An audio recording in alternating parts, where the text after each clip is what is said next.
ଜୟ ଶ୍ରୀ ଜଗନ୍ନାଥ। ଆଜିର ଭିଡ଼ିଓରେ ସମସ୍ତଙ୍କୁ ସ୍ୱାଗତ।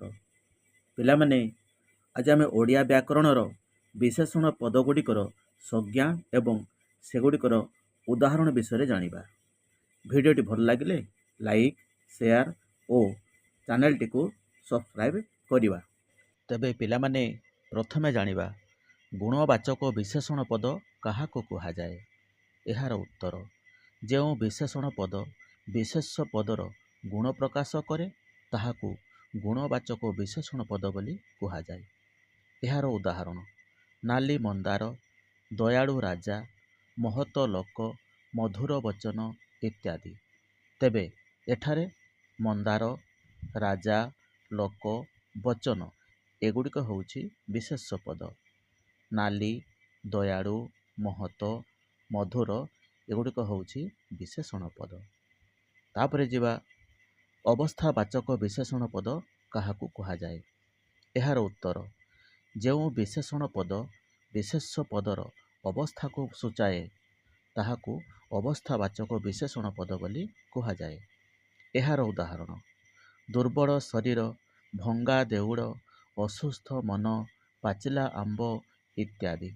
ତେବେ ଏଠାରେ ଶରୀର, ଦେଉଳ, ମନ, ଆମ୍ବ ଏଗୁଡ଼ିକ ହେଉଛି ବିଶେଷ ପଦ। ଦୁର୍ବଳ, ଭଙ୍ଗା, ଅସୁସ୍ଥ, ପାଚିଲା ଏଗୁଡ଼ିକ ହେଉଛି ବିଶେଷଣ ପଦ। ତାପରେ ଜାଣିବା ସଂଖ୍ୟାବାଚକ ବିଶେଷଣ ପଦ କାହାକୁ କୁହାଯାଏ। ଏହାର ଉତ୍ତର, ଯେଉଁ ବିଶେଷଣ ପଦ ବିଶେଷ ପଦର ସଂଖ୍ୟାକୁ ସୂଚାଏ ତାହାକୁ ସଂଖ୍ୟାବାଚକ ବିଶେଷଣ ପଦ ବୋଲି କୁହାଯାଏ। ଉଦାହରଣ 12 ମାସରେ 13 ପର୍ବ, ସହସ୍ର ଦେବାଳୟ, ଅଗଣିତ ତାରକା ଇତ୍ୟାଦି। ତେବେ ଏଠାରେ ମାସ, ପର୍ବ, ଦେବାଳୟ, ତାରକା ଏଗୁଡ଼ିକ ହେଉଛି ବିଶେଷ ପଦ। 12, 13, ସହସ୍ର, ଅଗଣିତ ଏଗୁଡ଼ିକ ହେଉଛି ସଂଖ୍ୟାବାଚକ ବିଶେଷଣ ପଦ। ତାପରେ ଜାଣିବା ପରିମାଣବାଚକ ବିଶେଷଣ ପଦ କାହାକୁ କୁହାଯାଏ। ଏହାର ଉତ୍ତର, ଯେଉଁ ବିଶେଷଣ ପଦ ବିଶେଷ୍ୟ ପଦର ପରିମାଣକୁ ବୁଝାଏ ତାକୁ ପରିମାଣବାଚକ ବିଶେଷଣ ପଦ ବୋଲି କୁହାଯାଏ। ଏହାର ଉଦାହରଣ କମ୍ କଥା କୁହ, ବେଶୀ କାମ କର, ବହୁତ ଲୋକ ଠିଆ ହୋଇଛନ୍ତି। ତେବେ ଏଠାରେ କଥା, କାମ, ଲୋକ ଏଗୁଡ଼ିକ ହେଉଛି ବିଶେଷ ପଦ। କମ୍, ବେଶୀ, ବହୁତ ଏଗୁଡ଼ିକ ହେଉଛି ବିଶେଷଣ ପଦ। ତାପରେ ଜାଣିବା ପୂରଣବାଚକ ବିଶେଷଣ ପଦ କାହାକୁ କୁହାଯାଏ। ଏହାର ଉତ୍ତର, ଯେଉଁ ବିଶେଷଣ ପଦ ସଂଖ୍ୟାରୁ ନିଷ୍ପନ୍ନ ହୋଇ ସଂଖ୍ୟାର କ୍ରମିକତା ପ୍ରକାଶ କରିବା ସହିତ ବିଶେଷ ପଦର ନିର୍ଦ୍ଦିଷ୍ଟତା ପ୍ରକାଶ କରେ ତାହାକୁ ପୂରଣବାଚକ ବିଶେଷଣ ପଦ ବୋଲି କୁହାଯାଏ। ଏହାର ଉଦାହରଣ ରାଣୀ ମ୍ୟାଟ୍ରିକ୍ ପରୀକ୍ଷାରେ ପ୍ରଥମ ଶ୍ରେଣୀରେ ଉତ୍ତୀର୍ଣ୍ଣ ହୋଇଛି। ପିଲାଟି ଦ୍ୱିତୀୟ ଧାଡ଼ିରେ ବସିଛି। ପ୍ରୀତମ ତୃତୀୟ ପାହାଚରେ ଛିଡ଼ା ହୋଇଛି। ତେବେ ଉପରୋକ୍ତ ବାକ୍ୟଗୁଡ଼ିକରେ ପ୍ରଥମ, ଦ୍ୱିତୀୟ, ତୃତୀୟ ହେଉଛି ପୂରଣବାଚକ ବିଶେଷଣ। ସେହିପରି ଚତୁର୍ଥ, ପଞ୍ଚମ, ଷଷ୍ଠ, ସପ୍ତମ ଇତ୍ୟାଦି ଏଗୁଡ଼ିକ ହେଉଛି ପୂରଣବାଚକ ବିଶେଷଣ ପଦ। ତାପରେ ଜାଣିବା ବିଶେଷଣର ବିଶେଷଣ ପଦ କାହାକୁ କୁହାଯାଏ। ଏହାର ଉତ୍ତର, ଯେଉଁ ବିଶେଷଣ ଅନ୍ୟ ଏକ ବିଶେଷଣର ଗୁଣ, ମାତ୍ରା, ଅବସ୍ଥା ବା ଆଧିକ୍ୟ ପ୍ରକାଶ କରେ ତାହାକୁ ବିଶେଷଣର ବିଶେଷଣ ବୋଲି କୁହାଯାଏ। ବର୍ତ୍ତମାନ ଜାଣିବା ଏହାର ଉଦାହରଣ ଅଧିକ ଗରମ ପବନ, ନିହାତି ଦୁଷ୍ଟ ପିଲା, ଭାରି ମଜା କାହାଣୀ।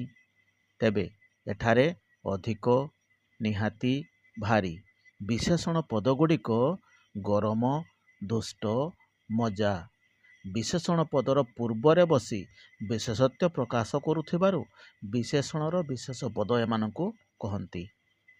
ତାପରେ ଦେଖିବା କ୍ରିୟା ବିଶେଷଣ ପଦ କାହାକୁ କୁହାଯାଏ।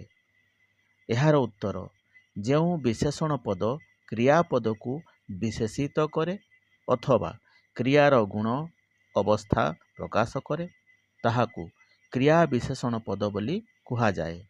ବର୍ତ୍ତମାନ ଜାଣିବା ଏହାର ଉଦାହରଣ ଦୀପ ମିଞ୍ଜି ମିଞ୍ଜି ଜଳୁଛି, କଇଁଛ ଧୀରେ ଧୀରେ ଚାଲେ, ହରିଣ ଶୀଘ୍ର ଦୌଡ଼ିପାରେ। ପିଲାଟି ଜୋରରେ କାନ୍ଦୁଛି। ତେବେ ଏହିସବୁ ବାକ୍ୟ ଗୁଡ଼ିକରେ ମିଞ୍ଜି ମିଞ୍ଜି, ଧୀରେ ଧୀରେ, ଶୀଘ୍ର, ଜୋରରେ ପଦଗୁଡ଼ିକ ଯୋଡ଼ୁଛି, ଚାଲେ, କାନ୍ଦୁଛି, ଦୌଡ଼ିପାରେ କ୍ରିୟାପଦକୁ ବିଶେଷିତ କରୁଛି। ତେଣୁ ଏଗୁଡ଼ିକ କ୍ରିୟା ବିଶେଷଣ ବୋଲି କୁହାଯାଏ। ତାପରେ ଜାଣିବା କ୍ରିୟାଜ ବିଶେଷଣ ପଦ କାହାକୁ କୁହାଯାଏ। ଏହାର ଉତ୍ତର କ୍ରିୟାରୁ ଗଠିତ ବିଶେଷଣ ପଦ ବିଶେଷ ପଦକୁ ବିଶେଷିତ କରୁଥିଲେ ତାକୁ କ୍ରିୟାଜ ବିଶେଷଣ ପଦ କୁହାଯାଏ। ଅର୍ଥାତ୍ କ୍ରିୟା ଧାତୁ ନିଷ୍ପନ୍ନ ବିଶେଷଣକୁ କ୍ରିୟାଜ ବିଶେଷଣ ବୋଲି କୁହାଯାଏ। ଏହାକୁ ଉଦାହରଣ ଦେଇ ବୁଝିବା। ଜଡ଼ନ୍ତା ନିଆଁ ପାଖକୁ ଯାଅ ନାହିଁ। ଏ ପିଲାଟି ଉଡ଼ନ୍ତା ଚଢ଼େଇର ପର ଗଣି ପାରେ। ଚଳନ୍ତା ଗାଡ଼ିରେ ଚଢ଼ିବା ଉଚିତ ନୁହେଁ। ତେବେ ଏହି ବାକ୍ୟ ଗୁଡ଼ିକରେ ନିଆଁ, ଚଢ଼େଇ, ଗାଡ଼ି ଏଗୁଡ଼ିକ ଗୋଟିଏ ଗୋଟିଏ ବିଶେଷ୍ୟ ପଦ ଏବଂ ତା ପୂର୍ବରୁ ଜଡ଼ନ୍ତା ଜଳିବା କ୍ରିୟାପଦରୁ, ଉଡ଼ନ୍ତା ଉଡ଼ିବା କ୍ରିୟାପଦରୁ ଏବଂ ଚଳନ୍ତା ଚାଲିବା କ୍ରିୟାପଦରୁ ସୃଷ୍ଟି ହୋଇଥିବାରୁ ଏଗୁଡ଼ିକୁ କ୍ରିୟା ବିଶେଷଣ କୁହାଯାଏ। ଏଗୁଡ଼ିକ ବିଶେଷ ପଦ ପୂର୍ବରୁ ବ୍ୟବହାର ହୋଇଛି। ତେଣୁ ଜଡ଼ନ୍ତା, ଉଡ଼ନ୍ତା, ଚଳନ୍ତା ଏଗୁଡ଼ିକ କ୍ରିୟା ବିଶେଷଣ ପଦ। ତାପରେ ଜାଣିବା ସର୍ବନାମ ବିଶେଷଣ ପଦ କାହାକୁ କୁହାଯାଏ। ଏହାର ଉତ୍ତର ସର୍ବନାମ ପଦ ବିଶେଷ୍ୟ ପଦକୁ ନିର୍ଦ୍ଦେଶ କଲେ ତାକୁ ସର୍ବନାମ ବା ସାର୍ବନାମିକ ବିଶେଷଣ ପଦ ବୋଲି କୁହାଯାଏ। ବର୍ତ୍ତମାନ ଏହାର ଉଦାହରଣ ନେବା। ଏଇ କଥାକୁ ନାଁ ପେଲିଦେଲି କଲିକତାକୁ। ଏପରି ଘଟଣା ମୁଁ କେବେ ଶୁଣି ନଥିଲି। ଏହି ଦେଶ ଆମ ଭାରତ। ଯେମିତି କାମ ସେମିତି ଫଳ। ତେବେ ଏହି ବାକ୍ୟ ଗୁଡ଼ିକରେ ଏଇ, ଏପରି, ଏହି, ଯେମିତି, ସେମିତି ସର୍ବନାମ ପଦ ଗୁଡ଼ିକ ପରବର୍ତ୍ତୀ ବିଶେଷ୍ୟ ପଦ କଥାକୁ ଘଟଣା, ଦେଶ, କାମ, ଫଳ ଗୁଡ଼ିକୁ ନିର୍ଦ୍ଦିଷ୍ଟ କରୁଥିବାରୁ ଏଗୁଡ଼ିକୁ ସର୍ବନାମ ବିଶେଷଣ କୁହାଯାଏ। ତାପରେ ଜାଣିବା ତୁଳନାତ୍ମକ ବିଶେଷଣ ପଦ କାହାକୁ କୁହାଯାଏ। ଏହାର ଉତ୍ତର ଦୁଇ ବା ଦୁଇରୁ ଅଧିକ ବିଶେଷ ପଦ ମଧ୍ୟରେ ତୁଳନା କରିବା ପାଇଁ ଯେଉଁ ବିଶେଷଣ ପଦ ବ୍ୟବହୃତ ହୁଏ ତାହାକୁ ତୁଳନାତ୍ମକ ବିଶେଷଣ ପଦ କୁହାଯାଏ। ଏହାର ଉଦାହରଣ 1. ମଧୁ ଯଦୁଠାରୁ ଉଚ୍ଚତାରେ କ୍ଷୁଦ୍ରତର। ମୋହନ ଶ୍ରେଣୀରେ କ୍ଷୁଦ୍ରତମ ବାଳକ ଅଟେ। ହିମାଳୟ ପୃଥିବୀର ଉଚ୍ଚତମ ପର୍ବତ ଅଟେ। ତେବେ ଏଠାରେ ପ୍ରଥମ ବାକ୍ୟରେ ମଧୁ ଓ ଯଦୁ ମଧ୍ୟରେ ତୁଳନା କରାଯାଉଛି। ଦ୍ୱିତୀୟ ବାକ୍ୟରେ ଶ୍ରେଣୀରେ ସବୁ ବାଳକ ସହିତ ମୋହନକୁ ତୁଳନା କରାଯାଉଛି। ତୃତୀୟ ବାକ୍ୟରେ ପୃଥିବୀର ସମସ୍ତ ପର୍ବତ ସହିତ ହିମାଳୟ ପର୍ବତକୁ ତୁଳନା କରାଯାଉଅଛି। ତେଣୁ ଏଠାରେ କ୍ଷୁଦ୍ରତର, କ୍ଷୁଦ୍ରତମ, ଉଚ୍ଚତମ ପଦଗୁଡ଼ିକ ହେଉଛି ତୁଳନାତ୍ମକ ବିଶେଷଣ। ତାପରେ ଜାଣିବା ବିଧେୟ ବିଶେଷଣ ପଦ କାହାକୁ କୁହାଯାଏ। ଏହାର ଉତ୍ତର ଯେଉଁ ବିଶେଷଣ ପଦ ବିଶେଷ୍ୟ ପଦର ପରେ ବ୍ୟବହୃତ ହୁଏ ତାହାକୁ ବିଧେୟ ବିଶେଷଣ ପଦ କୁହାଯାଏ। ଏହାର ଉଦାହରଣ 1. ପିଲାଟିର ବ୍ୟବହାର ସୁନ୍ଦର। 2 ନମ୍ବର ଆଜିର ପାଗ ନିର୍ମଳ। 3 ନମ୍ବର ଏ ଛତାଟି ନୂଆ। ତେବେ ଏଠାରେ ସୁନ୍ଦର, ନିର୍ମଳ, ନୂଆ ଏଗୁଡ଼ିକ ହେଉଛି ବିଧେୟ ବିଶେଷଣ। ତାପରେ ଜାଣିବା ବିଶେଷର ବିଶେଷଣ ପଦ କାହାକୁ କୁହାଯାଏ। ଏହାର ଉତ୍ତର ଯେଉଁ ବିଶେଷଣ ପଦ ବିଶେଷ ପଦର ପୂର୍ବରେ ବସେ ତାହାକୁ ବିଶେଷର ବିଶେଷଣ ପଦ ବୋଲି କୁହାଯାଏ। ଏହାର ଉଦାହରଣ 1 ନମ୍ବର ଶାନ୍ତ ପିଲାଟି ସୁନ୍ଦର ବଗିଚାରେ ବସିଛି। 2 ନମ୍ବର ଗରିବ ଲୋକମାନେ ଭଙ୍ଗା କୁଡ଼ିଆରେ ରହନ୍ତି।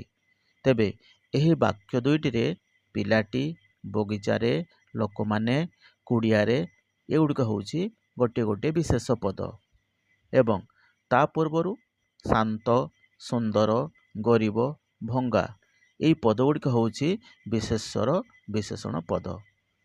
ତାପରେ ବର୍ତ୍ତମାନ ଜାଣିବା ଅବ୍ୟୟର ବିଶେଷଣ ପଦ କାହାକୁ କୁହାଯାଏ? ଏହାର ଉତ୍ତର, ଯେଉଁ ବିଶେଷଣ ପଦ ଅବ୍ୟୟ ପଦକୁ ବିଶେଷିତ କରେ ତାହାକୁ ଅବ୍ୟୟର ବିଶେଷଣ ପଦ ବୋଲି କୁହାଯାଏ। ଉଦାହରଣ ନେବା। 1 ନମ୍ବର, ପୁଅଟି ଅବିକଳ ତା ମା ପରି। 2 ନମ୍ବର, ତୁ ଠିକ୍ ଯେମିତି ଦେଖିବାକୁ ସୁନ୍ଦର ସେ ମଧ୍ୟ ତୋ ପରି ସମାନ। ତେବେ ଏହି ବାକ୍ୟ ଦୁଇଟିରେ ଠିକ୍ ପଦଟି ଯେମିତି ଅବ୍ୟୟ ପଦର ଏବଂ ଅବିକଳ ପଦଟି ପରି ଅବ୍ୟୟ ପଦର ବିଶେଷତ୍ୱ ବୁଝାଉଥିବାରୁ ଏହାକୁ ଅବ୍ୟୟର ବିଶେଷଣ କୁହାଯାଏ। ତାପରେ ଜାଣିବା ବାକ୍ୟର ବିଶେଷଣ ପଦ କାହାକୁ କୁହାଯାଏ? ଏହାର ଉତ୍ତର, ଯେଉଁ ବିଶେଷଣ ପଦ ଗୋଟିଏ ବାକ୍ୟର ଅର୍ଥକୁ ବିଶେଷିତ କରେ ସେହି ପଦଟିକୁ ବାକ୍ୟର ବିଶେଷଣ ପଦ ବୋଲି କୁହାଯାଏ। ଏହାର ଉଦାହରଣ। 1 ନମ୍ବର, ନିଶ୍ଚୟ ମୁଁ ଏଇ ବର୍ଷ ଚାକିରି କରିବି। 2 ନମ୍ବର, ସତେ ସେ କ'ଣ ଭଲ ମଣିଷ ହୋଇଗଲା? ତେବେ ଏହି ଦୁଇଟି ବାକ୍ୟରେ ନିଶ୍ଚୟ ଓ ସତେ ପୂରା ବାକ୍ୟକୁ ବିଶେଷିତ କରୁଛି। ତେଣୁ ନିଶ୍ଚୟ ଓ ସତେ ବାକ୍ୟର ବିଶେଷଣ ପଦ ଅଟେ। ତେବେ ପିଲାମାନେ, ତୁମେମାନେ ଭିଡ଼ିଓଟିକୁ ସମ୍ପୂର୍ଣ୍ଣ ଭାବରେ ଦେଖିଥିବାରୁ ତୁମମାନଙ୍କୁ ବହୁତ ବହୁତ ଧନ୍ୟବାଦ ଜ୍ଞାପନ କରୁଛି। ତେବେ ଆଜି ପାଇଁ ରହୁଛି। ଜୟ ହିନ୍ଦ, ଜୟ ଓଡ଼ିଶା, ଜୟ ଶିକ୍ଷା। ନମସ୍କାର।